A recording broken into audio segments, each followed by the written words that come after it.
آئیے کتاب رحمت سورہ الکہف اٹھائیں۔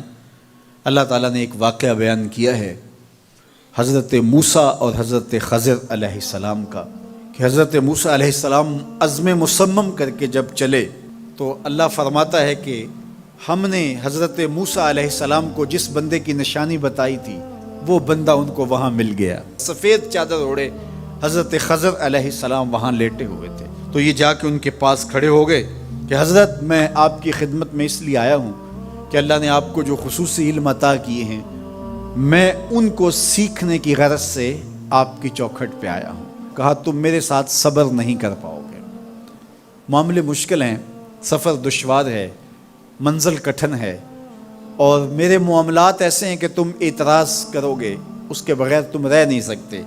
حضرت موسیٰ علیہ السلام نے کہا اگر اللہ نے چاہا تو آپ دیکھیں گے میں صبر کروں گا اور آپ کے کسی حکم کی کسی کام کی میں نافرمانی نہیں کروں گا، کسی کام کا انکار نہیں کروں گا۔ کہا کہ اچھا شرط یہ ہے کہ جو میں کروں اس پر تم اعتراض نہیں کرو گے، سوال نہیں کرو گے، یہاں تک کہ میں خود ہی نہ بتاؤں۔ تو کہا کہ یہ شرط ٹھہری، میں کوئی بات نہیں کروں گا۔ فانطلقا، دونوں چل پڑے، دریا کے پار جانا تھا۔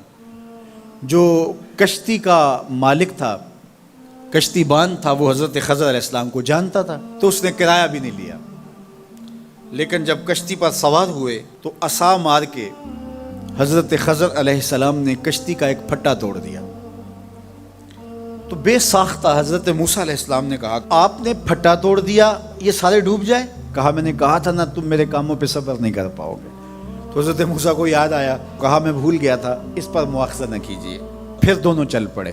بچے کھیل رہے تھے، ایک خوبصورت لڑکا وہ بھی بچوں میں کھیل رہا تھا۔ حضرت خضر آگے بڑھے اور اس کی گردن مروڑ دی، اس کو قتل کر دیا۔ صاحب شریعت تھے حضرت موسیٰ علیہ السلام، نہ رہ سکے، پھر بول پڑے ایک جان کو بغیر کسی جان کے بدلے میں قتل کر دیا، اس نے گوایا کیا تھا ہمارا؟ آپ نے بہت ہی جو ہے وہ غلط کام کیا، یہ کام اچھا نہیں کیا آپ نے۔ کہا میں نے کہا نہیں تھا کہ تم میرے ساتھ صبر نہیں کر پاؤ گے۔ کہا ایک موقع اور دے دیجئے، اب اگر میں نے کوئی اعتراض اٹھایا تو پھر دوبارہ مجھے آپ اپنی صحبت میں نہ رکھیے، عذر تمام ہو جائے گا۔ پھر دونوں چل پڑے، یہاں تک کہ ایک بستی میں دونوں آئے تو آپ نے بستی والوں سے کہا کہ ہم مہمان ہیں، آپ ہماری مہمان نوازی کیجیے، کھانا کھلائیے۔ تو انہوں نے انکار کر دیا، کہا کہ ہم تو آپ کو بلایا نہیں ہے، آپ خود آئے ہیں، آپ اپنے کھانے کا خود انتظام کیجیے۔ گزر رہے تھے گلی سے تو ایک دیوار گرنا چاہ رہی تھی، تو جلدی سے اس دیوار کو مرمت کر دیا۔ کہا حضرت ہم اگر چاہتے تو اس پہ اجر لے سکتے تھے، انہوں نے ہمیں کھانا تک نہیں دیا اور ہم ان کی دیواریں سیدھی کر رہے ہیں۔ کہا اب تمہاری میری جدائی ہو گئی، تم نے یہ بھی اعتراض کر دیا۔ تو انہیں یاد آیا کہ وہ یہ بھی اعتراض ہو گیا، اب میں تمہیں بتاتا ہوں کہ یہ 3 کام میں نے کیوں کیے۔ اللہ اکبر۔ اب سنیے، قرآن ہمیں بتاتا ہے کہ ظاہری علم بھی ہوتا ہے لیکن کوئی باطنی علم بھی ہوتا ہے۔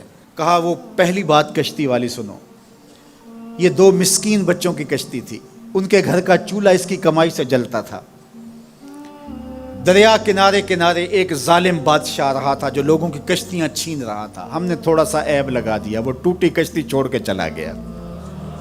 اب وہ تھوڑے سے پیسے لگا کے کشتی مرمت کرا لیں گے، گھر کا چولہا جلتا رہے گا، بتاؤ اچھا کیا یا برا کیا؟ کہا رہی بات اس بچے کی جس کو ہم نے قتل کیا، اس کے ماں باپ مومن تھے، نیک تھے، صالح تھے، بچے نے بڑا ہو کے بہت برا ہونا تھا، ہم نے اس کو قتل کر دیا، اللہ اس کے بدلے ان کو بہتر اولاد دے گا۔ علماء تفسیر نے لکھا ہے اس بچے کے بدلے میں اللہ نے ان والدین کو ایک بیٹی عطا کی جس کی نسل سے 70 نبی پیدا ہوئے۔ دیوار کی کہانی بھی سن لیجئے، یہ شہر کے 2 یتیم بچوں کی دیوار تھی اور اس کے نیچے ان کا خزانہ تھا اور ان کا باپ بڑا نیک تھا۔ خزانہ دیوار کے نیچے ہے، دیوار گرنا چاہ رہی ہے، کسی معمولی دھکے سے گر جاتی۔ 2 ہی صورتیں تھیں، یا وہ بچے خود اپنا خزانہ اٹھا لیتے یا لوگ اٹھا کے لے جاتے۔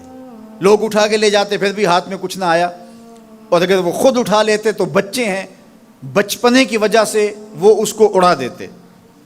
تو ہم نے اس کے اوپر دیوار کھڑی کر دی، جب تک وہ اس قابل نہیں ہو جاتے کہ یہ خزانہ نکال کے اس کو صحیح مصرف پہ لگا سکیں، اتنی دیر تک دیوار گرے گی نہیں۔ اللہ اکبر۔ وہ کسی وجہ سے دیوار قائم رہے گی، اور جب وہ اس عمر کو پہنچ جائیں گے جس عمر میں وہ اس خزانے کو سنبھال سکیں گے تو پھر دیوار خود بخود گر جائے گی اور یہ خزانہ نکال کر کے اپنے کام پہ لے آئیں گے۔ میں جب پہلی مرتبہ اس کو جو ہے وہ غور کے ساتھ تلاوت کیا تو مجھے یہ لگا کہ اس کا انطباق پاکستان کے حالات پہ بھی ہو سکتا ہے، اس لیے کہ یہ بھی یتیموں کا سرمایہ ہے۔ کتنے یتیم روتے بلکتے رہ گئے اور ان کے سر سے جو ہے وہ سائے اٹھ گئے اس وطن کے لیے، لیکن میرے مالک نے اس ملک کے خزانوں پر گہرے پہاڑ اور بڑی بڑی دیواریں کھڑی کر دی ہیں۔ جب تک یہ قوم بلوغت تک نہیں پہنچے گی اتنی دیر تک وہ خزانے ظاہر نہیں ہوں گے، اور جب یہ قوم اپنی بلوغت تک پہنچے گی، شعوری بلوغت، فکری بلوغت، علمی بلوغت، اور رب سے جو وعدہ کیا تھا پاکستان کا مطلب کیا، لا الہ الا اللہ، جب اس بلوغت تک یہ پہنچ جائے گی، اس وعدے کی تکمیل ہوگی، پھر رب دیوار ہٹا دے گا اور پاکستان کو اللہ اتنے خزانے دے گا اور پاکستان ایسا مالا مال ہوگا دنیا دیکھنے آئے گی انشاءاللہ۔